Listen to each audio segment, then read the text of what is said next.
প্রিয় শ্রমিক মেহনতি মানুষ এবং এই সিলেটে জগদ্দল পাথরের মতো সিলেট বিদ্বেষী জেলা প্রশাসক, সিলেটের ব্যবসা বাণিজ্য, সিলেটের শ্রমিক মেহনতি মানুষের বিরুদ্ধে যে অবস্থান নিয়েছে তার প্রতিবাদে আজকের শ্রমিক মালিক ব্যবসায়ীরা আজকে এই ঐতিহাসিক আদালতপুরে জনাব মইনুলের সভাপতিত্বে আজকের এই সমাবেশে উপস্থিত প্রিয় সাংবাদিক ভাইরা, উপস্থিত প্রতিটি শ্রমিক ইউনিটের নেতৃবৃন্দ, শ্রমিক দল, বিএনপি সহ বিভিন্ন রাজনৈতিক দলের নেতৃবৃন্দ, সিলেটের সেই মেজরটিয়ায় আমাদের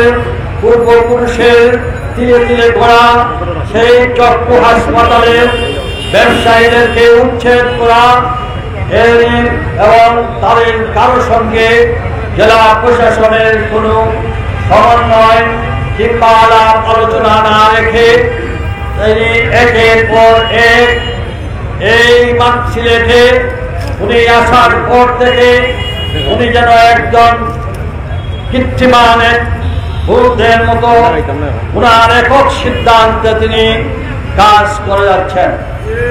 আমরা যে মুহূর্তে আমরা এখানে বৈঠক আমাদের এখানে সভা করছি, যাদেরকে তিনি আহ্বান করেছিলেন স্টেক হোল্ডার যারা ক্ষতিগ্রস্ত তাদের সঙ্গে আলোচনার জন্য, তিনি আজকের এই সভা প্রমাণ করল তার ডাকে ওই পরিবহন সেক্টর সহ ব্যবসায়ীরা কেউ তার সঙ্গে আজকের বৈঠকে উপস্থিত হয় না, বিনা বলে প্রত্যাখ্যান করে এবং তিনি বিশেষ দুই একটি দলকে নিয়ে মিটিং করছেন, কি চলা পরামর্শ করছেন এটা তারই ব্যাপার। আমার পূর্ববর্তী বক্তা বলে গিয়েছেন এই জেলা প্রশাসক ক্ষমতায় এখানে আসার পর থেকে আমরা যেখানে অন্তর্বর্তীকালীন সরকারকে সর্বাত্মক সমর্থন দিয়ে যাচ্ছি, আমরা যখন এই সিলেটে ফ্যাসিজমের যেসব বিভিন্ন কর্নারে যারা এখন অবস্থান নিয়েছে তাদের বিরুদ্ধে যখন আমরা অবস্থান নিয়েছি, ঠিক সেই মুহূর্তে আজ 1 বছর হলো এই জেলা প্রশাসক এই সিলেটের টঙ্গিপাড়ার সেই 24 সালের নির্বাচনের সহকারী রিটার্নিং অফিসার যে আমাদের প্রত্যেকটি রাজনৈতিক দলের উপর নির্যাতন নিষ্পেষণ চালিয়েছিল, সেই ডিডিএলজি উনি বহাল তবিয়তে রেখেছেন, কিন্তু থেকে তাকে প্রত্যাহার করা হলেও এখনো জেলা প্রশাসন টালবাহানা করছে। এই জেলা প্রশাসক উনি মনে করেছেন উনি কাউকে সিলেটে কোন রাজনৈতিক দলের নেতৃবৃন্দ কিংবা সামাজিক সংগঠনের কিংবা শ্রমিক পরিবহন সেক্টরের স্টেক হোল্ডার তাদের সঙ্গে কোনো আলোচনায় বসেন না। আলোচনায় বসেন কখন? তিনি আমাদের উপর নির্যাতন নিষ্পেষণ করার পরে বলেন এবার আসো, যেমন ওই যে ইসরায়েল ইহুদির মতো আক্রমণ করে পরে বলে আসো এখন। এটার নাম সিলেট। এই পূর্ণভূমি সিলেটে আমি আজকে মাত্র কয়েক ঘন্টা নোটিশে আমরা আজকের এই শুধুমাত্র আমাদের প্রতিনিধিদের আজকের এই সমাবেশ, আমরা যারা এখানে উপস্থিত হয়েছি প্রত্যেকটা সেক্টরের প্রতিনিধিরা উপস্থিত। আমাদের এই পরিবহন সেক্টর থেকে যে 5 তারিখ পর্যন্ত 4 তারিখ পর্যন্ত যে ডেডলাইন দেওয়া হয়েছে, ওই ডেডলাইনের প্রতি আমার এবং সিলেটের জনগণের সর্বাত্মক সমর্থন থাকলো। 4 তারিখের ভিতর এটা না শুনলে 5 তারিখে পরিবহন সেক্টরের যে আন্দোলন কর্মসূচি আসবে, সেই কর্মসূচিতে আমার সর্বাত্মক সহযোগিতা অব্যাহত থাকবে।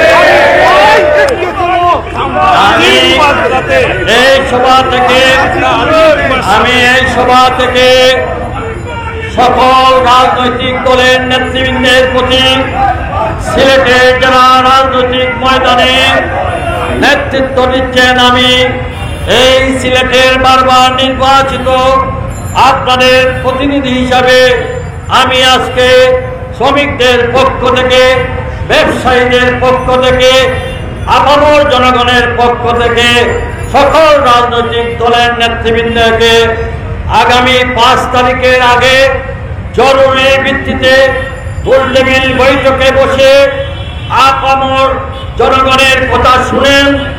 এরপর অতীতে যেভাবে রাজনৈতিক দলের নেতৃবৃন্দ এবং সামাজিক এবং পরিবহন সেক্টরের সঙ্গে আলোচনা করে আমরা আমাদের ন্যায্য দাবি আদায় করতে আমরা আহ্বান জানাচ্ছি। আমি আজকে আমার পূর্ববর্তী বক্তা বলেছেন, জেলা প্রশাসক আপনি যদি মনে করেন আমাদের মধ্যে বিভাজন করার পায়তারা যেটা করছেন, গুটি কয়েক দুম্বা, গুটি কয়েক 2-1 নেতাকে বশ করে মনে করবেন না আপনি পার পেয়ে যাবেন। আমরাও এদেরকে চিহ্নিত করে রাখি। আমাদের স্বার্থের আঘাতের বিরুদ্ধে যারা যাবে তারা ওই জেলা প্রশাসনের দালাল হিসাবে চিহ্নিত। আমরা আজকের যে আলটিমেটাম, এই আলটিমেটামই 5 তারিখের কর্মসূচির পরে কিন্তু আর আমাদেরকে দাবিয়ে রাখতে পারবে না। আমি মনে করি এই জেলা প্রশাসক বর্তমান অন্তর্বর্তী সরকারের যাতে কার্য পরিচালনার মধ্যে সিলেটে একটা বিশৃঙ্খলা সৃষ্টি করে কারো কারো ফায়দা হাসিলের ব্যবস্থা, তার যদি না হতো তিনি অবশ্যই সিলেটের রাজনৈতিক নেতৃবৃন্দ এবং প্রত্যেকটা স্টেক হোল্ডারের মানুষের সঙ্গে কথা বলে সিদ্ধান্ত নিলে আজকের এই অবস্থা হতো না। তিনি আমাদের দেশপ্রেমিক সেনাবাহিনীকে ব্যবহার করছে, কারণ সেনাবাহিনী তো জানে না কোথায় অনিয়ম হয়েছে, এবং জেলা প্রশাসন থেকে যদি নির্দেশনা দেওয়া হয় যে এটা অবৈধ, তারা গিয়ে তাদের বুঝিবার কাজ করছে। এই যে জালালাবাদ অন্ন কল্যাণ হসপিটালের মার্কেটটা ঘুরিয়ে দেওয়া হলো, এই মার্কেটের আমার যতটুকু জানা এই মার্কেটের অনুমোদন দিয়েছিলেন উনার মতো একজন এই চেয়ারে জেলা প্রশাসক। আজ থেকে প্রায় 70-80 জন জেলা প্রশাসক আসছেন, গিয়েছেন, প্রত্যেকে এই অন্ধ কল্যাণ হাসপাতালের সভাপতি ছিলেন।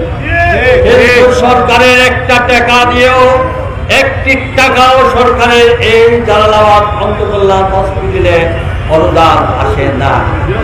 এটা এই সিলেটের জনগণ তাদের প্রস্তাবিত অর্থ দিয়ে সাধারণ গরিব মানুষের জন্য এই হাসপাতাল বানিয়েছে।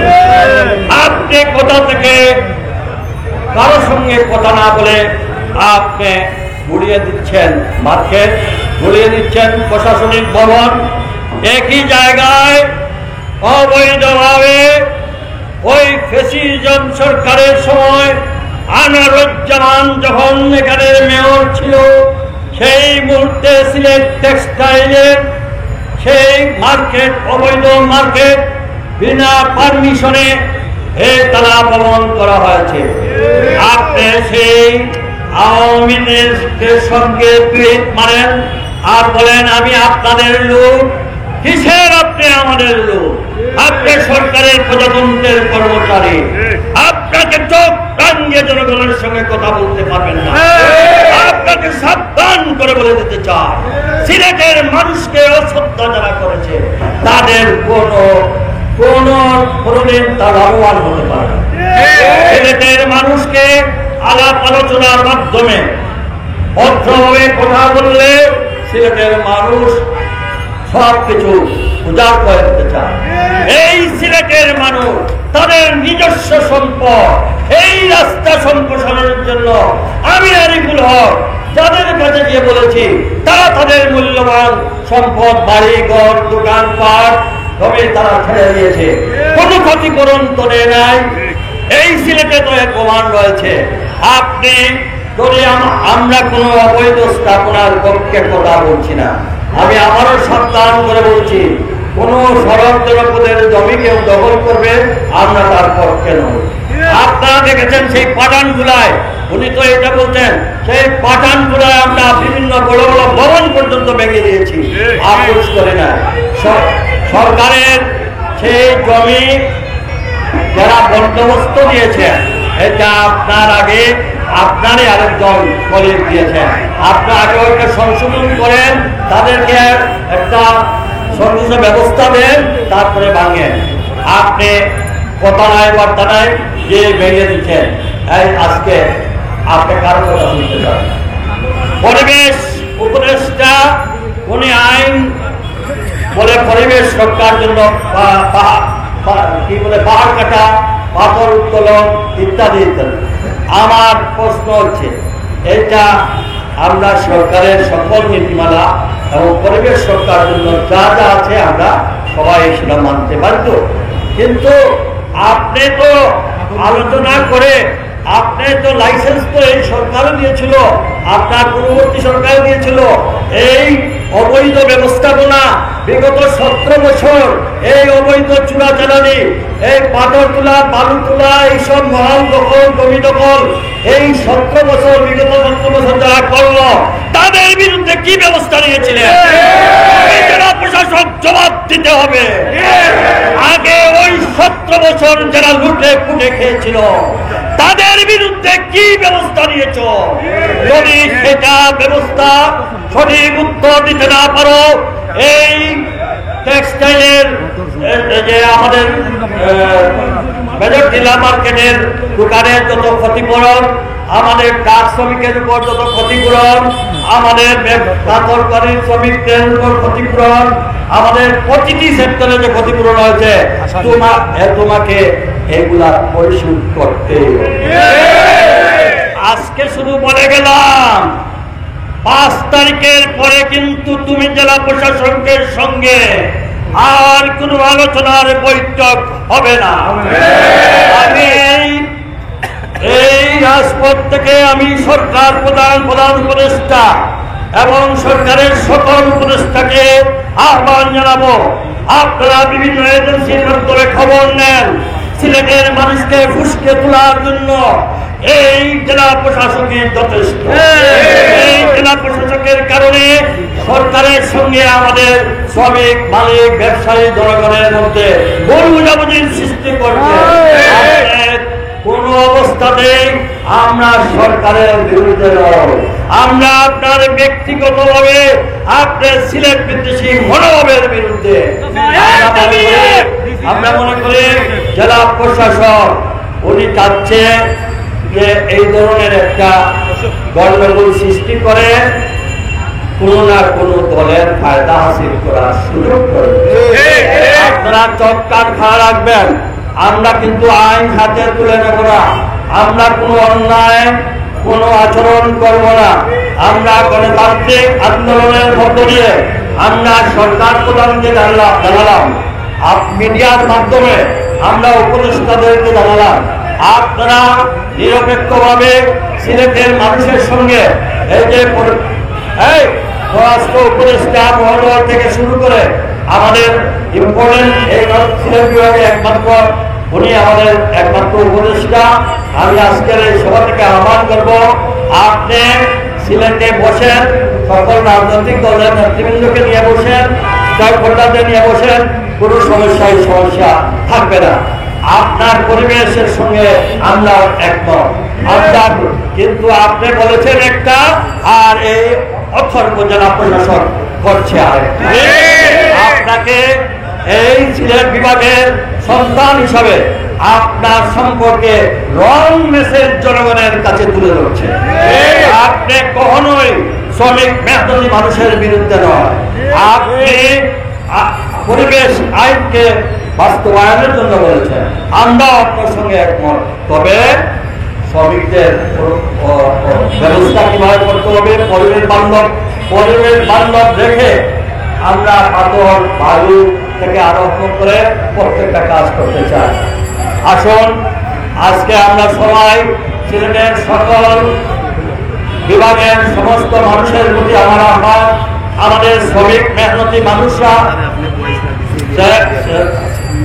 মানুষরা যে 5 তারিখে যে কর্মসূচি দিয়েছেন, আপনারা দয়া করে এই দিন সমস্ত সিলেট বিভাগে আপনারা সমর্থন দিয়ে সহযোগিতা করবেন। এই দেখেন সিলেট শাহপুরানে লেগুনা পোস্টে আমি রাস্তা করবার পরে একটা কথিত জায়গার মধ্যে আমি দেখে তারা রাস্তা থেকে অনেক দূরে তারা সিএনজি স্ট্যান্ড কি হলো, তা সুন্দরভাবে এখান থেকে সরে গেল, ওই ভিতরের গলির মধ্যে গিয়ে বসে এখানে গিয়ে বলছেন না এটা উঠে উনি মেট্রোপলিটন এরিয়ার মধ্যে আমরা দাবি করব জেলা প্রশাসকের কোনো আইন এখানে চলবে না, কারণ সরকারের বিধি অনুযায়ী মেট্রোপলিটন পুলিশ কমিশনারকেও আমরা আহ্বান করব, আপনার ক্ষমতাধীন এরিয়ার মধ্যে যদি অন্য হস্তক্ষেপ চলে জনগণের বিরুদ্ধে আপনি সেটা স্টেক হোল্ডার থেকে ডেকে নিয়ে বসেন। আমরা সরকারের পক্ষে রয়েছি। এই জেলা প্রশাসনকে অনতিবিলম্বে প্রত্যাহার না করা হলে 5 তারিখের পরে আরো কঠিন কর্মসূচি আপনারা রাজি আছেন তো? এই অবৈধ জেলা প্রশাসনকে প্রত্যাহার করতে হবে।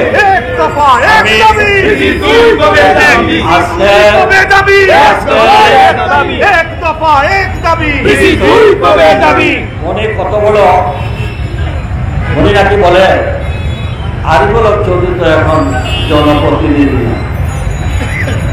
তোমার বাবাকে এখানে প্রতিনিধি। সিলেটের মানুষ 10 বছর আমাকে এখানে দিয়েছিলেন, তুমি জেলা প্রশাসক কোথাকার থাকি? হ্যাঁ, তোমার মতো কয়েক জেলা প্রশাসক তো আমার আন্ডারেই চাকরি করেছে।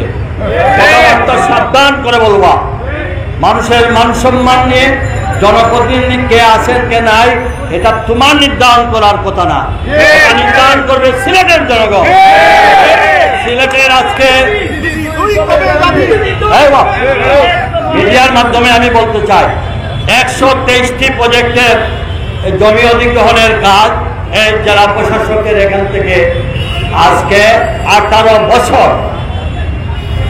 বসে রয়েছে, যার জন্য আজকে সিলেটের বড় বড় এই যে ঢাকা সিলেট সড়ক বলেন, আর আপনার বিমানবন্দর সড়ক বলেন, সিলেট বিমানবন্দর সড়ক বলেন, বাইপাস রোড বলেন, শুনছেন তো বিমানবন্দর থেকে বাইপাস রোড কত বছর ধরে? একমাত্র এই জেলা প্রশাসকের কার্যালয় সেই ভূমি অধিগ্রহণের নামে এই জটিলতার কারণে আমাদের সমস্ত ডেভেলপমেন্ট প্রজেক্ট ফিরে যাচ্ছে। আজকে আমরা বাংলাদেশের অন্যান্য কর্নারের থেকে আমরা পিছিয়ে পড়েছি যেহেতু এই এলাকায় সেন্টার। আসুন সিলেটবাসী এখন আমরা আমাদের এই সকল অন্যায়ের বিরুদ্ধে আমরা একত্রিত হয়ে শ্রমিক মালিকদের আন্দোলনের কর্মসূচির সমর্থন জানিয়ে আজকের সভার বক্তব্য আমি এখানে শেষ করছি। আল্লাহ এবং সবার সমাপ্তি।